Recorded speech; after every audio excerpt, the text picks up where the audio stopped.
Motard Geek pour We Are FPV. Dans cette vidéo, on va déballer le dernier petit racer de chez IMAX, le Baby Hawk Air, et on va regarder un petit peu ce qu'il a dans le ventre.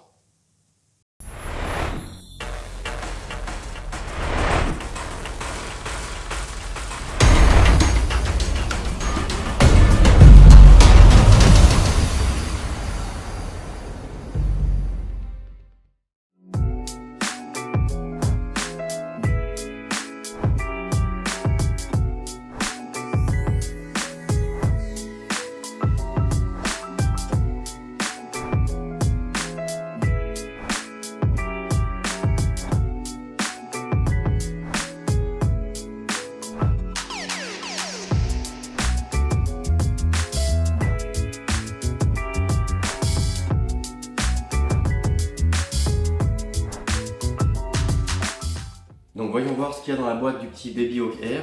Donc, dans la boîte, déjà tout de suite, lorsqu'on l'ouvre, on tombe sur une notice.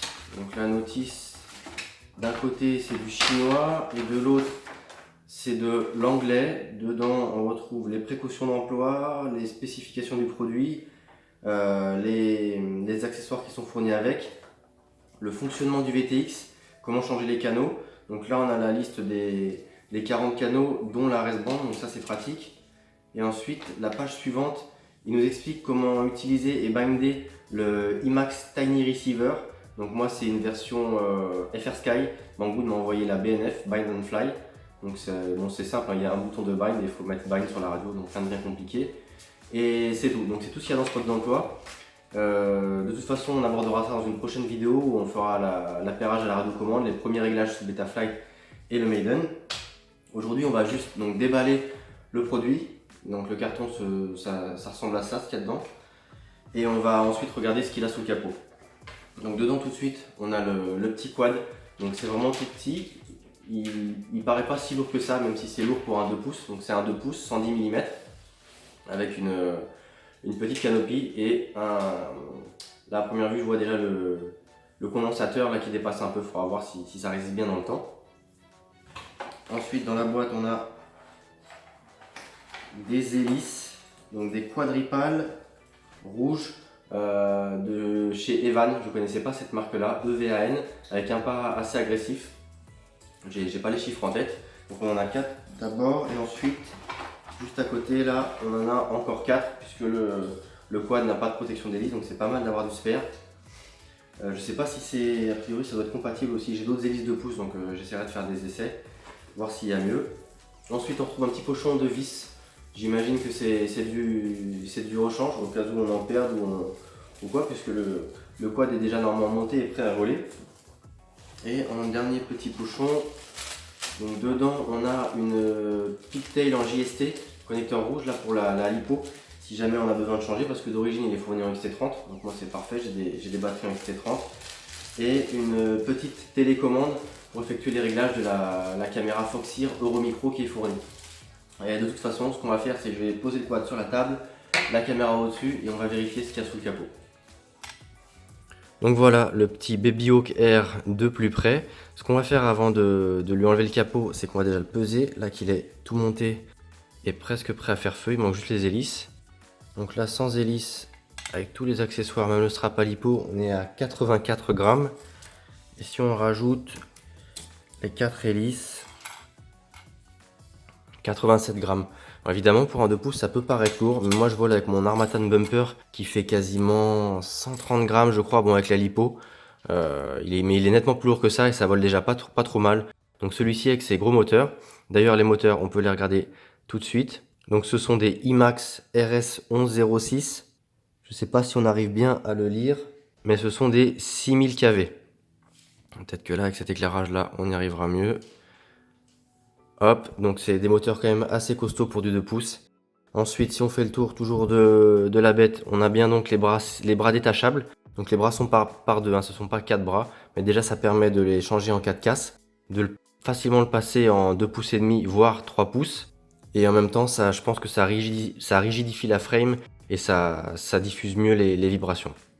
Ensuite, on voit quand même que c'est un quad qui est bien complet. Donc on a déjà le strap à lipo Et en dessous, j'ai l'impression que c'est le même gel que celui qu'on a sur la frame de Tommy Tipagia, là, le remix que je vous ai présenté il n'y a pas très longtemps. Je vous le mets là-haut près du petit i. Donc c'est le gel qui colle quand même super bien. Donc ça plus le strap, c'est nickel. On va enlever la protection. Hop. Ah non, c'est pas un autocollant, c'est juste ça amortit, ça autocolle, c'est pas autocollant, bah, c'est pas grave. Donc voilà, là on peut voir donc la Pigtail en XT30, un condensateur donc 330 microfarad à 25 volts. Pigtail XT30 c'est très bien parce que l'engin il prend quand même jusqu'à 4S, donc c'est vraiment pas mal. Moi je vais d'abord le tester en 3S et ensuite je le testerai en 4S, mais j'ai pas de petite capacité. Mes plus petites 4S sont à 850 mAh. Alors qu'en 3S, j'ai des 500 mAh au voltage de chez Rotorix. Donc c'est à peu près tout ce qu'il y a à montrer avant d'enlever le capot. Donc là on a l'antenne du VTX qui dépasse derrière et là l'antenne du récepteur radio. Donc pour enlever le capot, il n'y a rien de plus simple. On a deux vis là derrière à défaire. Hop, on va enlever la balance, ce sera plus pratique.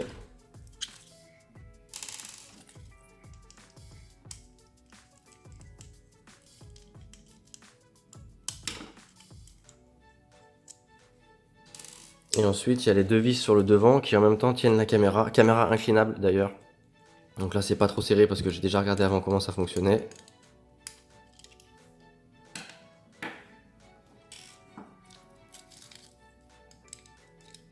J'enlève complètement le capot parce que de toute façon, si on le fait juste coulisser, on va voir rapidement que ça bloque là avec la caméra, juste là.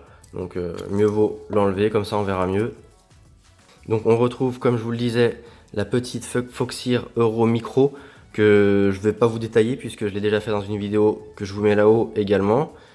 Ensuite, on retrouve là le petit récepteur FR Sky, toujours de chez IMAX.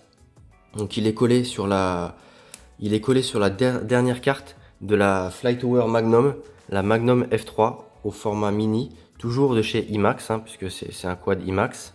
Donc en haut de la Flytower, on retrouve le VTX, là avec une petite LED d'indication, l'antenne connecteur UFL.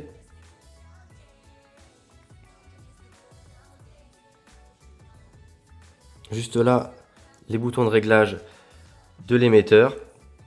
Ceci dit, je ne vous ai pas précisé, mais la carte Betaflight, elle embarque un OSD actif, donc c'est quand même plus simple pour tout régler. J'espère qu'on peut piloter le VTX, mais dans tous les cas de figure, on peut au moins régler Betaflight. Donc là, en dessous, juste en dessous, on retrouve la carte en question. Donc c'est une carte de vol avec un processeur de type F3 et un gyroscope MPU 6000.